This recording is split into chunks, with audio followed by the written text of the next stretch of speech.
قربانی اللہ تعالیٰ کے قرب کا ذریعہ قرار دیا گیا ہے۔ مختلف عبادات ہیں، مختلف اعمال ہیں، مختلف نیکیاں ہیں جو انسان کو اللہ تعالیٰ کے قریب کر دیتی ہیں، مگر ان تمام اعمال میں، تمام نیکیوں میں سب سے بلند مقام و مرتبہ اس قربانی کا ہے۔ قربانی ایک ایسا عمل ہے کہ جو اللہ کے قرب کا ذریعہ بھی ہے اور خلاف عقل بھی ہے۔ انسان نماز پڑھتا ہے اللہ کے قرب کے ذریعے کے لیے، اللہ کو راضی رکھنے کے لیے۔ عقل میں بات آتی ہے کہ ہم چونکہ نماز پڑھتے ہیں، گھر سے نکلتے ہیں وقت نکال کر، باوضو ہوتے ہیں، وضو کرنے کے بعد فرض ادا کرتے ہیں تو اللہ ہم سے راضی ہوتا ہے چونکہ ہم نے تھوڑی سی مشقت کی۔ اور اسی طرح ہم روزے رکھتے ہیں، وہ بھی اللہ کے قرب کا ذریعہ ہوتے ہیں۔ وہاں بھی سمجھ آتی ہے یہ بات کہ صبح سے لے کر شام تک مختلف چیزوں سے اپنے آپ کو روکنا، مختلف امور سے، کاموں سے، عادات و حرکات و ساکنات سے اپنے آپ کو بچا کے رکھنا، یہ ایک مشقت والا کام ہے، ذمہ داری والا کام ہے، تبھی تو اللہ ہم سے راضی ہوگا اور اللہ کے قرب کا ذریعہ بنے گا۔ لیکن قربانی بظاہر عقل کے خلاف چیز ہے کہ آپ قربانی کریں، خون بہائیں، جانور کی گردن کاٹیں، اس کے خون نکلنے سے اللہ کا قرب حاصل ہوگا۔ لیکن عقل اس بات کو نہیں مانتی کہ ظاہری طور پر تو جانور کے ساتھ زیادتی ہو رہی ہے، جانور کو مارا جا رہا ہے، لیکن اسی مارنے کو، اسی ذبیحہ کو اللہ کے قرب کا ذریعہ قرار دیا ہے۔ تو فرماتے ہیں کہ یہی وہ عبادت ہے کہ جو انسان اپنے عقل سے سوچے بغیر، عقل میں لائے بغیر اللہ کے حکم کو پورا کرنے کے لیے اس کی ادائیگی کا اہتمام کرتا ہے، تبھی تو سب سے زیادہ اجر و ثواب اس قربانی کا ہے اللہ کے قرب کو حاصل کرنے کے لیے۔ اللہ کا قرب بھی تبھی آتا ہے کہ انسان کا عقل کام نہ کرے، عقل اس کے خلاف ہو، لیکن اللہ کا حکم شامل حال ہو، اللہ کا حکم سامنے ہو، انسان اپنی عقل سے نہ سوچے، اللہ کے حکم کو پورا کرنے کی سوچے۔ جب انسان اللہ کے حکم کو پورا کرنے کی سوچتا ہے تو اللہ اس سے مزید راضی بھی ہوتا ہے اور اللہ کے قرب کا ذریعہ بھی بنتا ہے۔ اب قربانی کس پر واجب ہے، کس پر نہیں ہے؟ پہلی بات تو یہ ہوئی کہ قربانی واجب ہے، اور دوسرا مسئلہ یا دوسرا بیان یا دوسرا معاملہ، قربانی کس پر واجب ہے، کس پر نہیں ہے۔ ہر وہ شخص جو کہ عاقل ہو، مسلمان ہو، عاقل ہو، بالغ ہو، اور اس کے پاس ان 3 دنوں میں 52.5 تولہ چاندی کے مقدار زائد مال موجود ہو ضرورت سے۔ ایک غلط فہمی ہمارے ہاں یہ پائی جاتی ہے کہ جیسے زکوٰۃ کے لیے نصاب کا سال گزرنا ضروری ہے، تو یہاں بھی شاید وہ ہو، نہیں، یہاں سال نہیں، مہینہ نہیں، چند دن، چند لمحے ہونا ہی کافی ہے۔ قربانی کے 3 دنوں میں ہی عید الاضحیٰ سے 1 دن پہلے اس کے پاس کچھ بھی نہ تھا، اور عید الاضحیٰ کی جیسے صبح طلوع ہوئی، 10 ذی الحج شروع ہوا، اور اس کے پاس اتنی مالیت آ گئی جو اس کے گھر کے راشن کو چھوڑ کر، گھر کی ضروریات کو پورا کر کے، بچوں کے اخراجات کو پورا کر کے، گھر کا کرایہ، گھر کی بلڈنگ، جو ضروریات چیزیں ہیں، اس تمام چیزوں کو نکال کر جب اس نے زائد چیزوں کا حساب لگایا تو وہ 52.5 تولہ چاندی کے برابر یا اس سے زیادہ ہو گیا، تو اب وہ صاحب نصاب ہے، اب اس کے اوپر قربانی واجب ہے۔ تو قربانی ہر اس شخص پر واجب ہے جس کے پاس اتنی مقدار زائد مال ہو، ضرورت سے زیادہ مال ہو۔ اب جس گھر میں آپ رہ رہے ہیں، اگر وہ گھر کرائے کا ہے اور آپ نے کرایہ دینا ہے 10,000، 20,000، 30,000، 40,000، لیکن آپ کے پاس 50-60 ہزار موجود ہے، تو ظاہر ہے 40,000 تو آپ کا کرائے میں چلا گیا، تو جو اوپر 10,000 ہے آپ نے بجلی کا بل بھی دینا ہے، گیس کا بل بھی دینا ہے، پانی کا خرچہ بھی ہے، اور بچوں کے فیسیں بھی ہیں۔ جب یہ ساری چیزیں آپ جمع تفریق کرتے ہیں تو آپ کے پاس کچھ بھی نہیں بچتا، تو آپ کے اوپر قربانی نہیں ہے۔ اگر ان ساری چیزوں کو نکالنے کے باوجود بھی آپ کے پاس اتنی رقم پھر بھی بچتی ہے کہ جو 52.5 تولہ چاندی کی مقدار بن جائے تو آپ کے اوپر قربانی واجب ہے۔ اور فرمایا کہ جب قربانی واجب ہو جاتی ہے تو اس کا ادا کرنا ضروری ہے۔ آقا کریم صلی اللہ علیہ وسلم نے ارشاد فرمایا کہ جس کے پاس وسعت ہو، طاقت ہو، اس کے پاس اتنا نصاب ہو، اتنی مالیت ہو جس سے وہ قربانی کر سکے، مگر پھر بھی وہ قربانی نہ کرے، قربانی سے جان چھڑائے، تو وہ فلا یقربن مصلانا، تو وہ شخص ہماری عیدگاہوں کے قریب بھی نہ بھٹکے۔ اس کا ہماری عید سے، ہماری نمازوں سے، ہماری مسجدوں سے بھی تعلق نہیں۔ پھر عید والے دن وہ کوئی اور جگہ تلاش کرے، مسجدوں کی طرف، عیدگاہ کی طرف نہ لوٹے، کیونکہ جب اس نے اللہ کے حکم کو ادا نہیں کیا تو یہ عید کی نماز پڑھنا دراصل قربانی کو تسلیم کرنے والوں کے لیے ہے۔ جو شخص قربانی کو مانتا ہی نہیں، اس کے لیے عید کی نماز کا کیا تصور ہے؟ عید کی نماز ہے ہی اس شخص کے لیے جو قربانی کا اقرار کرتا ہے اور اپنی طاقت کے مطابق اگر وسعت ہے قربانی کرتا ہے۔ ہاں اگر اس کے پاس طاقت ہی نہیں ہے قربانی کی تو پھر ایک الگ مسئلہ ہے۔ نمبر 1 اور نمبر 2، ہمارے ہاں کچھ غلط فہمیاں یہ بھی پائی جاتی ہیں کہ گھر کے اندر ہماری جو فیملیاں ہوتی ہیں، جوائنٹ فیملی سسٹم ہوتا ہے۔ ہاں عام طور پر ہمارے مشرقی تہذیب کے اندر یہ ہوتا ہے کہ ایک گھر کے اندر والد بھی ہے، اس کے بیٹے بھی ہیں، 2 3 4 5 6 7، سب بچے اپنے والدین کے ساتھ رہ رہے ہیں۔ اب ہوتا کیا ہے، گھر کا ایک ہی سربراہ ہے، ایک ہی چولہا ہے، ایک ہی کچن ہے، اور ایک ہی جگہ پہ ہانڈی بنتی ہے، ایک ہی جگہ پہ روٹی پکتی ہے۔ اب چونکہ ہانڈی سسٹم سارا ایک ہے، کچن کا معاملہ سارا کا سارا ایک ہی چل رہا ہے، تو ہم یہ سمجھتے ہیں چونکہ ہمارا کچن ایک، ہماری ہانڈی ایک، ہمارا توا ایک، ہم سب ایک ہی توے کی روٹی کھاتے ہیں، ایک ہی آٹے کی روٹی کھاتے ہیں۔ ہمارے ہاں تو الگ الگ آٹے نہیں ہیں، الگ الگ ہمارے توے اور چولہے بھی نہیں ہیں، الگ الگ ہمارے کچن بھی نہیں ہیں، تو یہاں قربانی بھی ایک ہوگی۔ نہیں، یہ بہت بڑی غلط فہمی ہے۔ ایسی نہیں، بلکہ والد اگر صاحب نصاب ہے، اگر وہ کمانے والا ہے، اس کے ذرائع آمدن موجود ہیں، تو اس نصاب تک وہ پہنچ گیا جو مذکورہ نصاب ہے، تو والد کی قربانی الگ ہوگی۔ بچے اگر کمانے والے ہیں اور وہ اپنی مرضی سے کما بھی رہے ہیں، ان کو اختیار بھی ہے اخراجات کا، والد کے ساتھ اگرچہ ہیں وہ، مگر وہ اپنے طور پر کماتے ہیں، اپنے طور پر ان کا استعمال بھی کرتے ہیں، تو اس صورت کے اندر بھی بچے، ایک ایک بچہ صاحب نصاب ہے۔ ایک بچے کی آمدن فرض کریں اگر اس کی 30 40 ہزار 50 ہزار آمدن ہے، وہ گھر کے اخراجات میں بھی شامل کرتا ہے، اپنے والد کے ساتھ بھی ہاتھ بٹاتا ہے، گھر کے اخراجات کو بھی پورا کرنے کی کوشش کرتا ہے، لیکن ساتھ ساتھ وہ خود کمانے والا ہے، تو اس کی اپنی آمدنی کا حساب لگایا جائے گا کہ وہ اس وقت کتنی چیزوں کی مالیت کا مالک ہے۔ اگر وہ اتنی مقدار میں پہنچ گیا جو نصاب کی مقدار کو ہے، تو اس بیٹے کی الگ قربانی، والد کی الگ قربانی۔ اسی طرح اگر 2 بیٹے ہیں، دونوں اس نصاب تک پہنچ گئے تو 2 بیٹے اور 1 والد، 3 قربانیاں۔ اسی طرح 3 بیٹے ہیں، تینوں اس نصاب پہ پہنچ گئے تو 3 بیٹے 1 والد، 4 قربانیاں۔ اسی طرح اگر 4 بیٹے ہیں اور 5واں باپ ہے تو وہ الگ الگ نصاب کو پہنچ جاتے ہیں، تو 4 بیٹوں کی الگ قربانی، والد کی الگ قربانی۔ 5 قربانیاں ایک گھر میں، جس کا ایک کچن ہو، ایک چولہا ہو، ایک توا ہو، ایک گھر ہو، اس 4 دیواری میں وہ رہتے ہوں، اور اس گھر کا سربراہ ایک والد ہو، تب بھی الگ الگ قربانی۔ اور تیسرا شبہ ہمارے ہاں یہ پایا جاتا ہے کہ عورتوں کے اوپر قربانی واجب نہیں ہے، کیونکہ عورتیں مالک نہیں ہوتی۔ عورتوں کے پاس اگر زیور ہے، چاندی کی صورت میں ہو زیور، سونے کی مد میں ہو زیور، وہ زیور استعمال میں ہو، وہ زیور اس نے رکھا ہوا ہو، اگر 52.5 تولہ چاندی کی مقدار اس کے پاس مالیت ہے یا چاندی ہے، تو اس کے اوپر بھی نصاب کے اوپر پورا اترے گا اور اس کے اوپر قربانی واجب ہوگی۔ عام طور پر عورتوں کے پاس سونا ہوتا ہے، کیونکہ سونا انہی کی ملکیت ہوتا ہے۔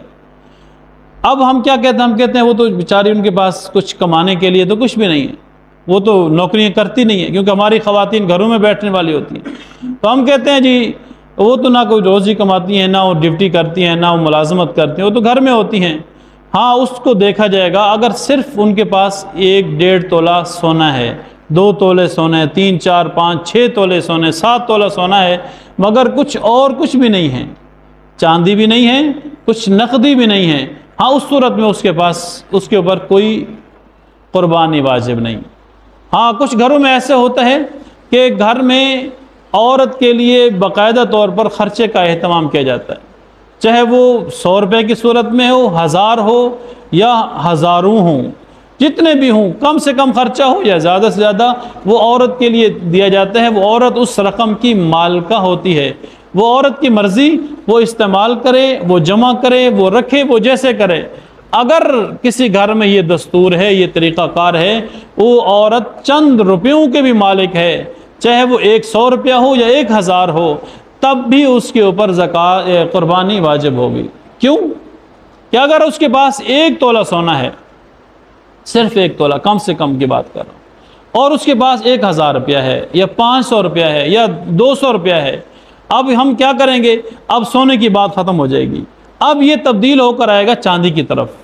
اب 1 تولہ سونا آج کی مالیت تقریباً 2 لاکھ سے اوپر ہے، 2 لاکھ سے اوپر 1 تولہ سونا ہے، اور جو چاندی ہے 52.5 تولہ، وہ تقریباً 1,30,000 سے 35,000 کے درمیان ہے۔ اب ہوگا کیا؟ 1,35,000 کے 52.5 تولہ چاندی ہے اور 2-2.5 لاکھ کا 1 تولہ سونا ہے۔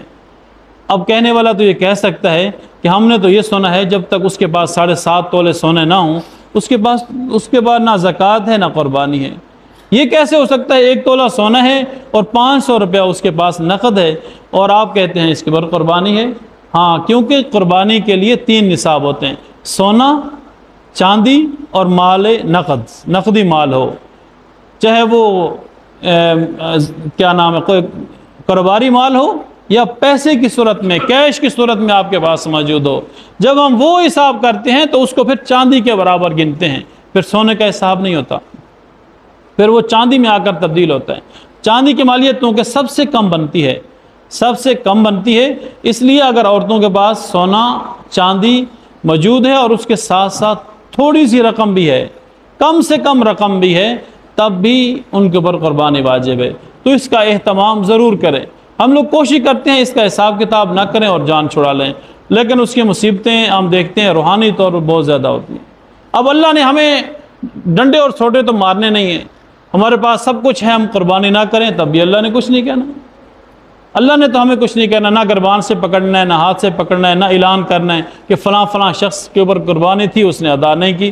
لیکن اس کے جو عذاب ہوتے ہیں، اس کے جو نحوستیں ہوتی ہیں کہ ایک اللہ کا حکم آپ نے پامال کر دیا، اب نماز کا وقت ہے، آپ نماز نہیں پڑھ رہے، گھر میں سوئے ہوئے ہیں، تو اللہ نے آپ کی بیل تو نہیں بجانے، اٹھو بھائی جا کر نماز پڑھو مسجد میں۔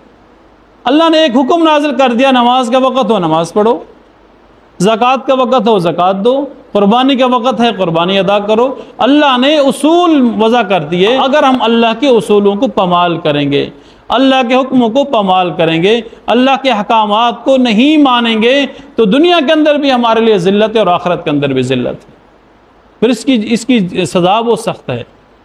ظاہری طور پہ ہم جان چھڑا لیں گے، 25-30 ہزار کا جو ہے ہم ظاہری طور پر ہم نقصان سمجھ رہے ہیں کہ کون حصہ ڈالے، جی 25-30 ہزار کا تو نقصان ہو جائے گا، یہ کسی اور کام میں استعمال کر لوں گا، یہ میں اپنے بچوں کے خرچے کے لیے یا گھر کے اخراجات میں استعمال کر لوں گا، کسی اور مد میں اس کو لگا دوں گا۔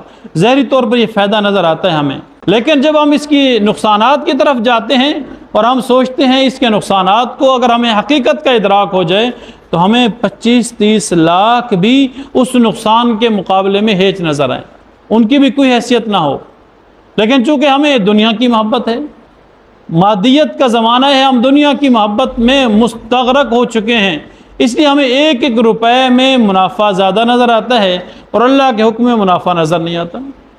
اب 2 رکعت نماز فرض فجر ہے، ظاہری طور پہ ہم سوچیں جی رات کو لائٹ نہیں ہوتی، ساری رات لائٹ آ رہی ہے جا رہی ہے، اور ہمارے ہاں تو الحمدللہ 4 گھنٹے رات کو لائٹ نہیں ہوتی، 12 بجے جاتی ہے، صبح 4 بجے آتی ہے۔ پھر ہم یہ سوچیں جی رات کو تو نیند آتی نہیں ہے، صبح نماز کا وقت ہوتا ہے، مول صاحب کہتے ہیں نماز پڑھ لو۔ چھوڑیں جی، پہلے نیند ضروری ہے، صحت ضروری ہے، صحت ٹھیک ہوگی تو میں اللہ کی عبادت کروں گا، ظاہری طور پر وہ اس 2 رکعت 4 رکعت کو قربان کر دیتا ہے اپنے نیند، لیکن جب اس کا نقصان وہ دیکھتا ہے، اللہ کے رسول صلی اللہ علیہ وسلم نے ارشاد فرمایا جس نے ایک نماز بھی جان بوجھ کر چھوڑ دی، ایک نماز بھی جان بوجھ کر چھوڑ دی، تو وہ یوں ہے جیسے اس کی ساری دولت لٹ گئی۔ اتنا بڑا نقصان ہے۔ اور وقت کتنا لگتا ہے؟ 5 منٹ 10 منٹ 10 منٹ بھی نہیں لگتے۔ 5 منٹ میں بندہ 2 اور 2 4 رکعت پڑھ سکتا ہے۔ اب 5 منٹ کی کو قربان کرتے ہیں ہم اور ساری کی ساری دولت لٹ جاتی ہے۔ تو شریعت کے جو احکامات ہیں، ظاہری طور پر اللہ تعالیٰ نے جو احکامات فرمائے، اس کی بڑی حکمتیں ہیں، بڑی مصلحتیں ہیں، لیکن ہم ان کو چھوڑ دیتے ہیں۔ اور اسی طرح اس ذی الحجہ کے پہلے عشرے کے عرفہ کا روزہ، 9 ذی الحجہ کا روزہ بڑا اہم ہے۔ آقا کریم صلی اللہ علیہ وسلم نے فرمایا کہ یہ روزہ 1 سال پہلے اور 1 سال بعد کے گناہوں کا کفارہ بن جاتا ہے۔ اس روزے کا بھی اہتمام کریں۔ عرفہ کا روزہ اور عاشورہ کا روزہ، یعنی کہ 9 10 محرم کے جو روزے ہیں، اور یہ بڑے اہمیت کے حامل ہوتے ہیں، تو کوشش کریں یہ جو نفل عبادات ہیں ان کا بھی اہتمام کریں۔ یہ ذی الحجہ کا جو پہلا عشرہ ہے سارا کا سارا فضیلتوں والا ہے۔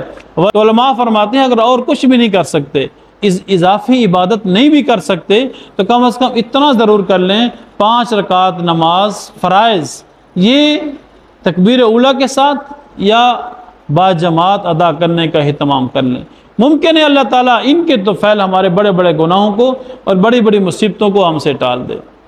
تو یہ قربانی کا جو فریضہ ہے، قربانی کا جو احکامات ہیں، ان کا سیکھنا بھی ضروری ہے ہمارے لیے۔ اور پھر جو جانور ہم خریدتے ہیں، کوشش کریں خوبصورت جانور ہو، صحت مند جانور ہو، عیوب سے پاک ہو، عیبوں سے پاک ہو۔ مختلف قسم کے عیوب ہیں، وقت نہیں ہے ان کی تفصیل کا ذکر کیا جائے۔ آنکھ کے عیوب ہیں، کان کے ہیں، ہاتھوں کے ہیں، پاؤں کے ہیں، مختلف قسم کے اس کے جسم کے مختلف اعضاء اگر ان کے کمزور ہوں، تو بعض کمزوریاں تو ایسی سخت ہوتی ہیں کہ اگر اس کے اندر وہ عیوب پائے جائیں، وہ بیماری پائی جائے، وہ کمزوری پائی جائے، تو قربانی ہوتی نہیں ہے۔ تو ان کا خاص اہتمام کریں۔ مسائل کا علم نہ ہو، مسائل پوچھ لیا کریں، کیونکہ یہ چھوٹے چھوٹے مسائل ہوتے ہیں، ان سب کو ذکر کرنا ممکن نہیں ہوتا، کئی گھنٹے اس پہ لگ سکتے ہیں، لیکن اس کا اہتمام۔ اور پھر اس سے بڑھ کر قربانی کے دن 10 ذی الحجہ کے دن جو اہتمام ہوتا ہے، اس میں ہم بہت ساری سستی کر جاتے ہیں۔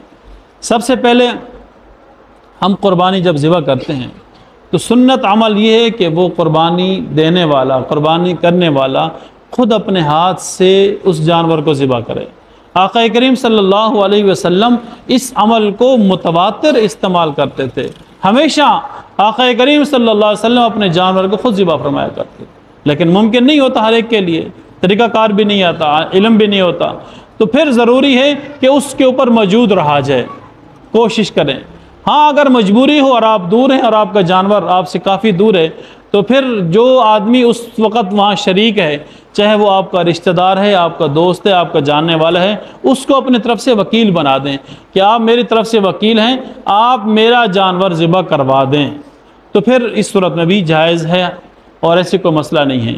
لیکن یہ یاد رکھیں کہ جو قربانی میں آپ کے ساتھ شریک ہے، اجتماعی قربانی ہے یا مختلف محلوں کے اندر 3 4 بندے مل کے قربانی کرتے ہیں، ان کے عقائد کا آپ کو علم ہو، ان کا عقیدہ اچھا ہو اور ان کی نیت بھی اچھی ہو۔ ایک آدمی کہتا ہے جی پورا سال ہو گیا گوشت ہی نہیں کھایا ہم نے، چلے اس قربانی کے صدقے ہم گوشت کھا لیں گے، صرف اس کی گوشت کھانے کی نیت ہے تو اس کی قربانی نہیں ہے۔ گوشت کھانا مقصود نہیں ہے قربانی کے اندر، خون بہانا مقصود ہے، اللہ کی رضا مقصود ہے۔ اللہ کی رضا اگر اس کے دل میں نہیں ہے، صرف یہ نیت ہے گوشت کھا لیں گے، بچے بھی گوشت کھا لیں گے، غریبوں کو بانٹ دیں گے، تو یہ نیت اس کی ٹھیک نہیں ہے۔ نیت بھی ٹھیک ہو، عقیدہ بھی ٹھیک ہو، دونوں چیزوں کا ٹھیک ہونا ضروری ہے۔ اگر خدا نخواستہ آپ 4 5 6 7 زیادہ سے زیادہ 7 آدمی شریک ہو سکتے ہیں بڑے جانور میں، 7 میں سے اگر ایک کی نیت بھی کچھ اور بیچ میں شامل ہو جائے تو سب کی قربانی ضائع ہو جائے گی۔ تو کوشش کریں جو اجتماعی قربانی میں شامل ہوتے ہیں وہ نیت کا بھی ایک دوسرے سے پوچھ لیں، اگر علم نہیں ہے ان کو بتا دیں بھی، اور یہ نیت کرو کہ اللہ مجھ سے راضی ہو جائے، یہ نیت کرو کہ آقا کریم صلی اللہ علیہ وسلم کا حکم ہے، یہ نیت کرو کہ حضرت ابراہیم علیہ السلام کی سنت ہے، میں اس سنت کا اہتمام کرنے جا رہا ہوں۔ اور پھر وہ قربانی کا جو طریقہ ہوتا ہے، ذبح کرنے کا طریقہ، وہ بھی آپ حضرات نے سنا اور سمجھا ہوگا، یقیناً جو قربانی کرتے ہیں ان کو علم ہوگا، لیکن یاد دہانی کے طور پر ضروری ہے کہ وہ چھری تیز ہو اور اس چھری کو جانور کے سامنے تیز نہ کیا جائے۔ اگر 3-4 جانور ایک جگہ پہ، ایک گھر میں یا ایک جگہ پہ ذبح کیے جا رہے ہیں تو ایک دوسرے کے سامنے ذبح نہ کیا جائے، ایک جانور دوسرے جانور کے سامنے نہ دیکھے کہ وہ سامنے جانور ذبح ہو رہا ہے۔ یہ اللہ کے حبیب نے اس کو ناپسند فرمایا۔ حضرت عمر رضی اللہ تعالیٰ عنہ کے سامنے یہ عمل کیا گیا تو ان کے پاس ایک درہ ہوا کرتا تھا، سزا کے طور پر وہ اس آدمی کو انہوں نے درہ مارا، کہتے اس جانور کے سامنے آج اس کو ذبح کرنا چاہ رہے ہو یا اس کے سامنے چھری تیز کر رہے ہو، یہ شرعاً غلط ہے۔ چھری بھی ان کے سامنے تیز نہ کی جائے اور ذبح کرنے سے پہلے اس کا اہتمام کیا جائے، اس کا اکرام کیا جائے، اس کو چارہ ڈالا جائے، اس کو پانی پلایا جائے اور اہتمام کے ساتھ، محبت کے ساتھ، شفقت کے ساتھ اس کو لایا جائے، اور 4 ٹانگوں میں سے ایک ٹانگ کو چھوڑ دیا جائے، 3 کو باندھنا مستحب ہے۔ ساری 4 ٹانگوں کو باندھنا بھی ناپسندیدہ ہے اور مکروہ عمل ہے۔ اس طرح 4 رگوں میں سے 3 رگوں کا کٹنا ضروری ہے۔ کچھ لوگ بالکل اس کی جو گردن ہے وہ بھی کاٹ دیتے ہیں، یہ بھی اللہ کے حبیب نے ناپسند فرمایا۔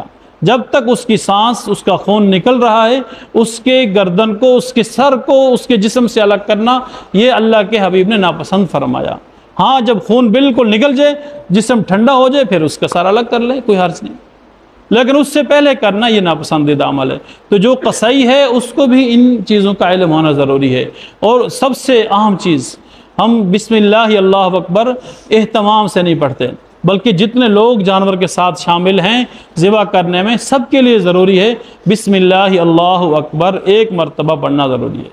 اگر تو بھول گیا وہ تو ایک الگ مسئلہ ہے، اگر اس کو یاد بھی ہے، جان بوجھ کر اس نے یہ تکبیر نہیں پڑھی چھری پھیرنے والے نے، تو پھر اس کا نقصان کیا ہوگا کہ وہ جانور مردار ہوگا، حرام جانور ہوگا، اس کی قربانی نہیں ہے۔